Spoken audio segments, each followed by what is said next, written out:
കഴിഞ്ഞ ഞായറാഴ്ചയായിരുന്നു ബോളിവുഡ് നടി സോനാക്ഷി സിൻഹയും നടൻ സഹീർ ഇക്ബാലും തമ്മിലുള്ള വിവാഹം നടന്നത്. ദീർഘനാളായി പ്രണയത്തിലായിരുന്ന ഇരുവരും സ്പെഷ്യൽ മാരേജ് ആക്ട് പ്രകാരമാണ് വിവാഹിതരായത്. ലളിതമായിട്ടാണ് വിവാഹമെങ്കിലും മുംബൈയിൽ വെച്ച് ബോളിവുഡ് താരങ്ങൾ പങ്കെടുത്ത ഗംഭീര സൽക്കാരവും നടന്നിരുന്നു. 2020 മുതൽ സോനാക്ഷിയും സഹീറും ഡേറ്റിംഗിലാണ്. 2022 പുറത്തിറങ്ങിയ ഡബിൾ എക്സൽ എന്ന സിനിമയിലാണ് ഇരുവരും ഒരുമിച്ച് അഭിനയിച്ചത്. കഴിഞ്ഞ വർഷം ജോഡി ബ്ലോക്ക് ബസ്റ്റർ എന്ന മ്യൂസിക് വീഡിയോയിലും ഒരുമിച്ചിരുന്നു. സഞ്ജയ് ലീല ബൻസാലിയുടെ ഹീരമാണ്ടി എന്ന വെബ് സീരീസിലാണ് സോനാക്ഷി ഒടുവിൽ അഭിനയിച്ചത്. ഇപ്പോൾ താരവിവാഹത്തിന് പിന്നാലെ പാട്നയിൽ നടിക്കെതിരെ ഹിന്ദുത്വവാദികളുടെ പോസ്റ്റർ പ്രത്യക്ഷപ്പെട്ടിരിക്കുകയാണ്.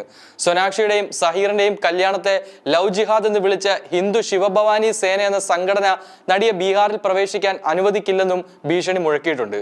പാട്നയിൽ ഉടനീളം പോസ്റ്ററുകൾ പതിപ്പിച്ചിട്ടുണ്ട്. സിൻഹ കുടുംബത്തെ ഭീഷണിപ്പെടുത്തിക്കൊണ്ടുള്ള പോസ്റ്ററുകൾ സഹീറും സോനാക്ഷിയും ചേർന്ന് രാജ്യത്തെ ഇസ്ലാമിലേക്ക് മാറ്റാൻ ശ്രമിക്കുകയാണെന്നും ആരോപിക്കുന്നു.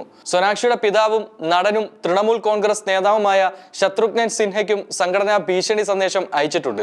സോനാക്ഷിയുടെയും സഹീറിന്റെയും വിവാഹം ലവ് ജിഹാദിനെ പ്രോത്സാഹിപ്പിക്കുന്നു. ഈ വിവാഹം പ്രണയത്തിന്റെ മറവിൽ നടക്കുന്ന മതപരമായ ഗൂഢാലോചനയാണ്. ഹിന്ദു സംസ്കാരത്തെ തകർക്കാനാണ് ഇത് ലക്ഷ്യമിടുന്നത്. ഇത്തരത്തിലാണ് ഹിന്ദു ശിവഭവാനി സേന സോനാക്ഷി സിൻഹയെ ബീഹാറിൽ പ്രവേശിപ്പിക്കില്ല എന്ന പോസ്റ്ററിൽ പറയുന്നത്. ഇതുകൂടാതെ മുംബൈയിലെ ശത്രുഘ്നൻ സിൻഹയുടെ രാമായണ എന്ന വീടിന്റെ പേരും മക്കളായ ലവ കുഷ എന്നിവരുടെ പേരും മാറ്റണമെന്നും സംഘടന ആവശ്യപ്പെടുന്നു. സോനാക്ഷിയെ കൂടാതെ ലവ് സിൻഹ, കുഷ് സിൻഹ എന്നീ 2 മക്കളും ശത്രുഘ്നൻ സിൻഹയ്ക്കുണ്ട്. സോനാക്ഷിയും സഹീറും ഇതുവരെ പോസ്റ്ററുകളോട് പ്രതികരിച്ചിട്ടില്ല. എന്നാൽ തന്റെ മകൾ നിയമവിരുദ്ധമായോ ഭരണഘടനാ വിരുദ്ധമായോ ഒന്നും ചെയ്തിട്ടില്ലെന്നാണ് ശത്രുഘ്നൻ വ്യക്തമാക്കുന്നത്.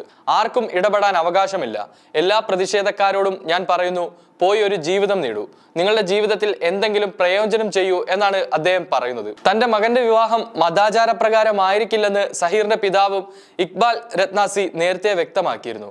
അതൊരു ഹിന്ദു വിവാഹമോ മുസ്ലിം വിവാഹമോ ആയിരിക്കില്ല, രജിസ്റ്റർ വിവാഹമായിരിക്കും. വിവാഹശേഷം സോനാക്ഷി ഇസ്ലാമിലേക്ക് മതം മാറില്ല, അത് ഉറപ്പാണ്. ഹൃദയങ്ങൾ തമ്മിലാണ് ചേരുന്നത്, അതിൽ മതത്തിന് കാര്യമില്ല. ഞാൻ മനുഷ്യത്വത്തിലാണ് വിശ്വസിക്കുന്നത്.